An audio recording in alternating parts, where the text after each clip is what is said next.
Assalamualaikum warahmatullahi wabarakatuh. Salam sejahtera untuk kita semua. Kita ketemu lagi dalam pembahasan yang berikutnya setelah pada pertemuan selanjutnya kita membahas tentang pengujian MOSFET yang pertama. Pada pertemuan kali ini adalah melanjutkan pembahasan dari pengujian MOSFET yang pertama. Masih skemanya dapat idenya dari www.bristolwatch.com, asuhan dari Bapak Lewis Laughlin. Idenya dari situ, kemudian saya lakukan modifikasi, mengambil inti-intinya yang penting, yang memungkinkan untuk kita bisa praktekkan secara simulasi dengan menggunakan Proteus. Lewis Laughlin membuat skema dan dia sudah praktek sendiri dengan alat yang sebenarnya gitu. Tapi karena kondisi kita sekali lagi dalam masa pandemi seperti ini, pembelajaran tidak bisa dilaksanakan secara langsung, maka kita harus bisa melakukan tetap praktek, ya kita menggunakan simulasi yang memungkinkan untuk kita bisa lakukan. Oleh sebab itu, saya melakukan proses simulasinya yang tidak melenceng dari kondisi real aslinya yang dilakukan oleh Lewis Laughlin. Baik, pada pertemuan yang lalu kita sudah membahas tentang dua buah jenis MOSFET, yaitu keluarga dari MOSFET, yaitu IRF630 yang merupakan N-channel, dan IRF9630 yang merupakan keluarga P-channel. Nah, kemudian pada kesempatan minggu yang lalu juga kita sudah melihat isi dalam atau data sheet daripada kedua jenis MOSFET ini dan mencoba membandingkannya. Kita sudah bisa melihat bahwa untuk jenis N-channel yaitu IRF630 memiliki ketahanan arus yang lebih besar dibandingkan dengan keluarga sekeluarganya yaitu IRF9630 yang merupakan P-channel. IRF630 punya ketahanan sampai dengan 9 ampere, kemudian kalau yang 9630 cuma tahan sampai 6 ampere. Ya, 6 ampere. Kemudian untuk tegangan source drain-nya itu sama, memiliki ketahanan sampai dengan 200 volt. Kemudian input VGS, gate, dan source itu juga sama sampai dengan maksimum 20 volt. Pada kesempatan yang lalu kita sudah selain dari datasheet, kita juga sudah melakukan pengujian di mana pada N-channel IRF 630 kita menguji sampai seberapa jauh ketahanan input thresholdnya yang bisa membuat MOSFET ini akan on. Ini skema percobaan kita yang pertama beberapa waktu yang lalu. Jadi di sini ada Zener 12 volt yang memang menjaga, karena menurut datasheet IRF ini tahan hanya sampai 20, maka karena kita akan menggunakan supply sampai dengan 50 volt, maka kita harus menjamin bagaimana memproteksi tegangan gate dan source supaya tidak melampaui 20 volt. Maka oleh sebab itu dipasangi delay zener 12 volt. Kemudian ini adalah potensio untuk bisa merubah besar kecilkan VGS. Menurut datasheet dia mampu sampai dengan 20 volt, tapi kita tidak tahu persis. Kita akan mencoba walaupun dia tahan sampai dengan 20 volt, tapi pada titik berapa sesungguhnya kalau dia dikasih supply 5 volt, MOSFET bisa bekerja. Jadi kemarin dari kita coba praktekkan, kalau Lewis Levin dengan menggunakan praktek real, kemarin dia peroleh tegangannya sekitar 5,2 volt. Kemarin kita sudah melakukan uji coba, ternyata kita ada di 4,92 volt.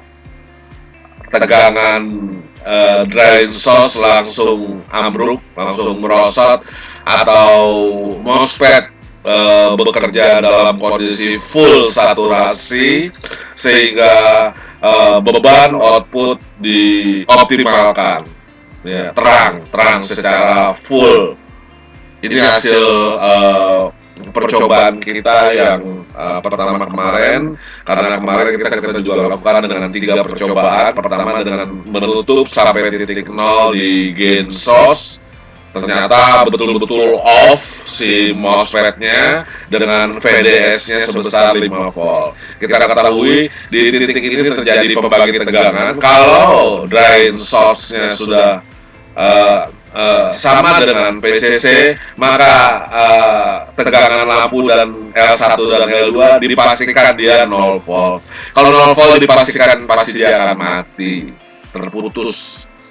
Tapi pada satu level tertentu di mana tegangan gain dan source kemarin mencapai titik 4,92, output VDS langsung drop low 0,67 sehingga lampunya menyala dengan sangat terang. Oke, itu adalah percobaan kita yang pertama, yaitu menggunakan MOSFET IRF 630. Betul ya? 630 ya, IRF 630. Pada pengujian yang hari ini untuk yang kedua kalinya, idenya juga saya peroleh dari Om saya ini, Om Lewis Loveland.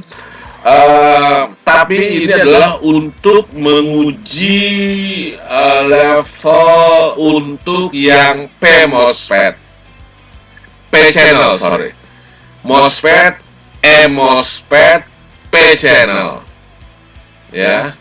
Nah, ini juga dengan menggunakan, tidak pakai potensiometer lagi, dia masukannya adalah pakai logic, ya, high low. Ini untuk pengujian kalau kita mendrive MOSFET-nya itu dengan menggunakan digital, baik TTL, CMOS, atau microcontroller, atau Arduino, dan lain-lain, yang kondisinya high 5 volt dan low 0 volt. Nah, berbeda dengan yang pertama. Kalau pertama kita melihat threshold-nya pada MOSFET yang N-channel, maka yang hari ini adalah yang P-channel. Ketika Om Lewis praktek, nggak masalah. Tapi ketika saya mau praktek, tapi dengan menggunakan simulasi, ini agak repot. Karena harus mencari MOSFET yang tipe P. Ternyata Proteus itu tidak menyediakan komponennya disediakan, tapi tidak bisa disimulasikan. Dia hanya buat digambar saja. Jadi kalau dikasih arus, dikasih apa, dia nggak respon. Makanya saya harus mencari tipe-tipe MOSFET yang bisa simulasikan. Akhirnya hasil riset, hasil percobaan, saya dapatkan tipe MOSFET yang bisa disimulasikan oleh Proteus dan tipenya juga P-channel. Jadi mohon maaf Om Lewis, saya robah kalau Bapak pakai IRF 9630, saya waktu praktek ini pakainya IRF 6215 supaya saya bisa pasang di negara saya. Anak-anak di negara saya jadi pinter pakai MOSFET gitu. Sorry ya Om. Baik, IRF 6215 ini adalah MOSFET tipe P-channel. Tegangannya tidak setangguh 630. Kalau yang 630 kemarin dia sampai dengan 200. Ini dia tahannya 150 volt saja. Ya. Tapi arusnya boleh nih. Arus drainnya dia bisa tahan sampai 13 ampere. Kalau yang kemarin arusnya nggak ada ya di data sini. Coba kita lihat arus gate-nya. Di halaman yang lain ya nggak dicantumkan. Tapi di sini kalau ini arus drain. Arus drainnya 13 ampere. Ini arus drainnya 9 ampere. Nah ini arusnya lebih keren nih. Nggak kalah lah. Walaupun tegangannya cuman sampai 150, tapi masukan arus drainnya yang ke source supply, dia bisa tahan sampai 13 ampere. Maka dayanya ini lumayan. Bisa 150 kali 13, 1500, 1650 watt. Kalau kemarin kan 1800, ini 1650 watt. Nah, keren. Untuk lo bikin ampli, bikin switch, kemampuannya lumayan bagus. Ini advance proses teknologi, dinamik, DV rating, tahan suhunya sampai 175. Saya nggak tahu apakah dia mampu sampai min. Kalau kemarin dia sampai min. Fast switching, untuk switching yang begitu cukup cepat. Nah, dia P-channel. Jadi untuk bikin P-channel memang agak susah pasangannya ya.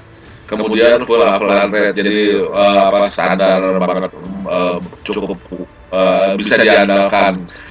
Fifth generator HESFET udah kali 5 generator international rectifier. Ini itu hasil ceremony law of resistance dengan hambatan yang rendah, silikon disbelieved. Ini mengkombinasikan antara fast switching speed.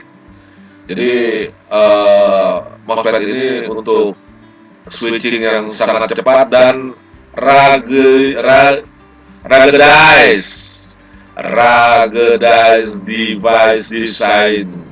Rugged device itu kasar artinya yang kuat, bandel gitu loh kalau bahasa kitanya. Jadi untuk mesin yang kerjanya switch sangat cepat dan yang bandel, nggak gampang rusak, nggak cengeng gitu. Jadi kalau pakai alat ini tahan banting, kira-kira seperti itu ya. Kemudian kemasannya TO220 ya, paket yang biasa sih, transistor juga pakai ini. Oke, itu data IRF 6215 yang kita pakai berdasarkan datanya. Di nilai-nilai absolut juga kita bisa lihat di sini. Arusnya 13 ampere tadi sudah disebutkan. Kemudian drain current, arus drain current Oh, ini dia bisa tahan 13 ampere pada suhu 25 derajat. Dia kalau 180 menurun jadi 9 ampere. Kemudian power distribusinya yang normal sekitar 110 watt. Tadi kalau fullnya dia bisa sampai 1600 ya. Kemudian gate source voltage-nya juga sama, dia sekitar 20 volt ya. Jadi parameter suhunya ini bisa lihat lumayan sama dengan 630 yang kemarin, dia minimal 5 sampai dengan 175 derajat.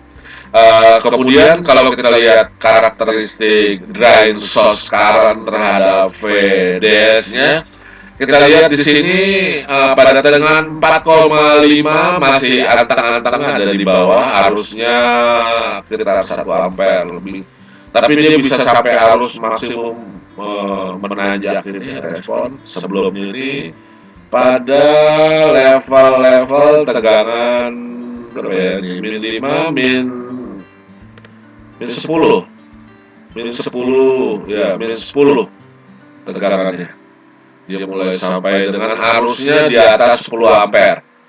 Jadi kalau 10, 11, 12, 13 sekitar 13 ampere ya. Pada level masukan VDA-nya 10 volt.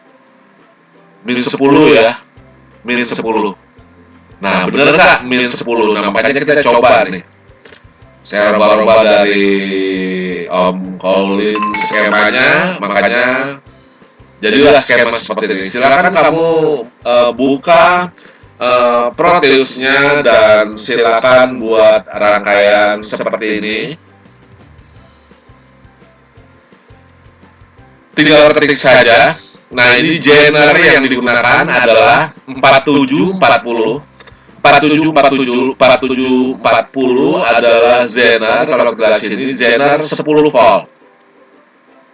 Ya.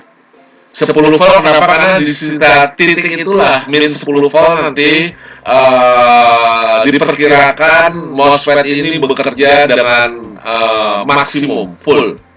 Nah, kita lihat. Benar nggak?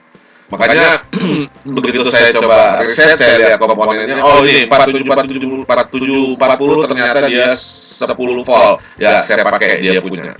Kalau aslinya kan cuma Zener 10 volt aja. Kalau cuma Zener 10 volt, kita di Proteus dia bingung. Ya, kita cari data. Ini dapatnya seperti ini. Yang kedua, IRF-nya. Nah, saya juga agak kesulitan membuat IRF ini karena aslinya kan dia IRF 9630, kita nggak ada. Akhirnya kita dapetin IRF 6215 yang cara kerja tidak kalah dengan atau tetap bisa menyaingi atau menyamakan 9630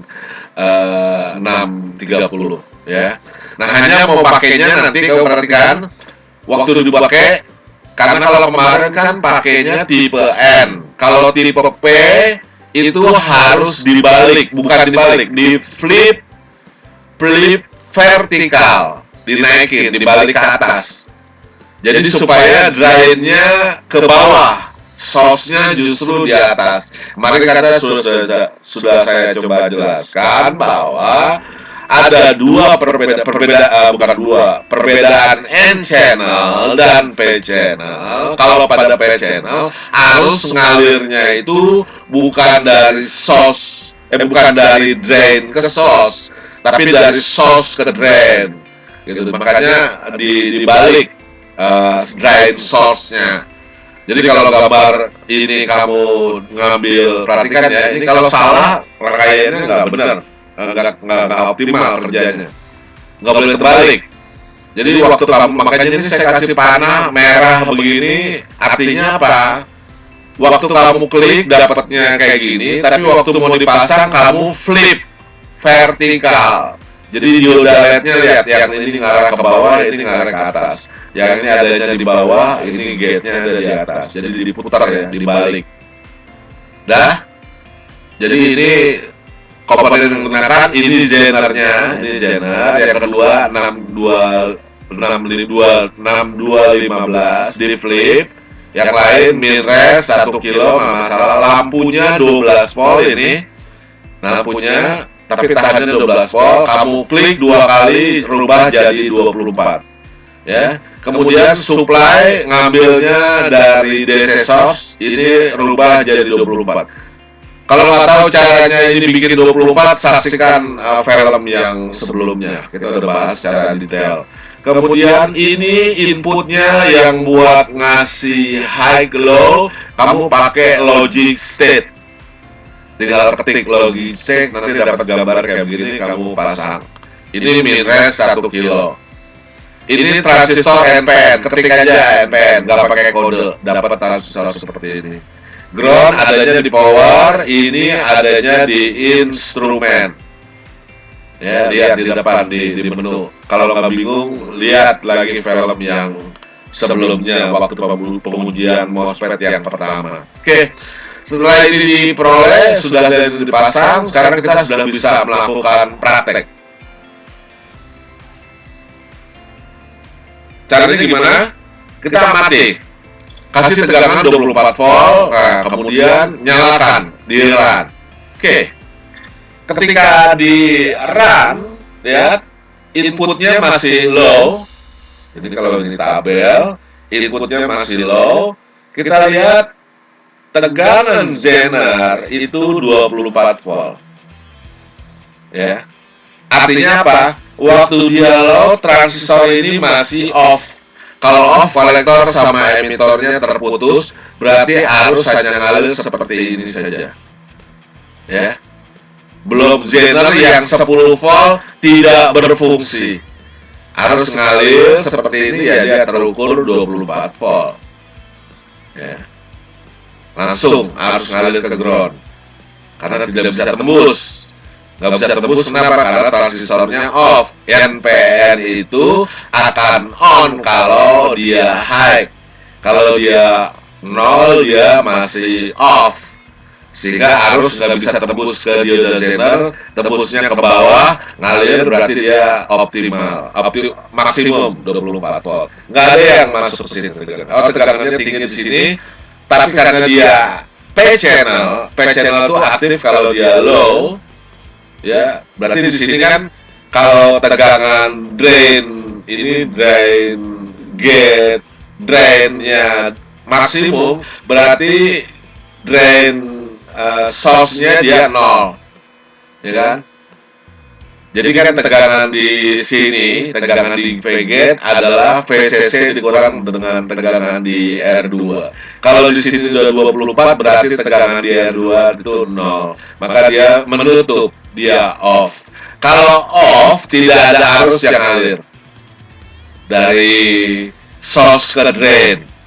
Makanya lampunya mati, tegangan yang terukur adalah 0 volt. Ini harusnya kondisi seperti ini kita catat pada tabel yang pertama. Jadi di sini waktu inputnya low, tegangan Zenernya 24, tegangan lampunya 0, lampunya padam.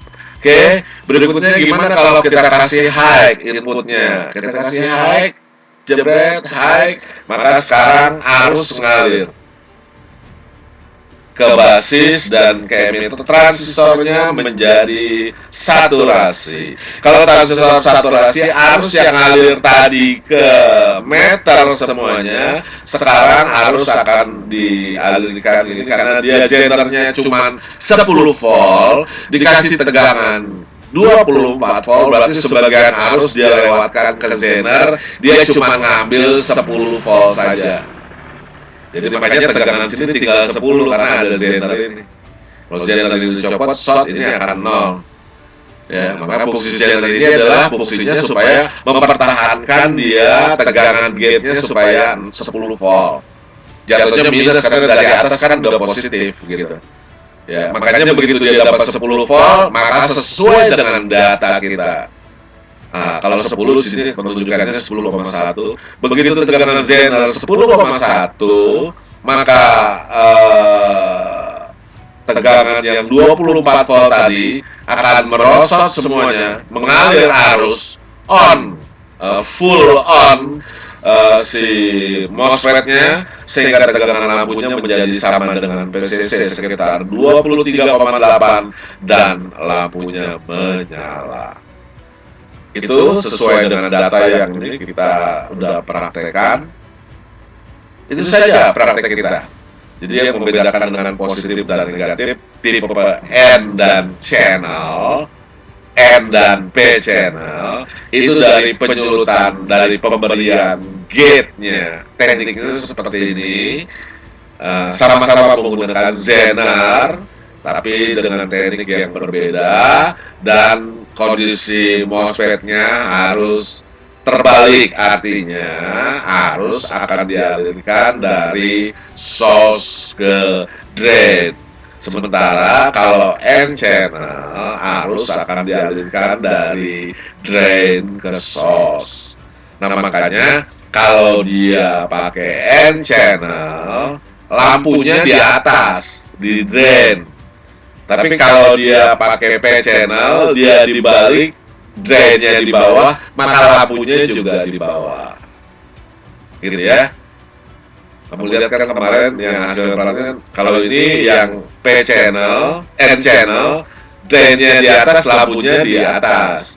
Tapi kalau dia yang pertemuan kita kali ini, dia drainnya di bawah, lampunya juga di bawah.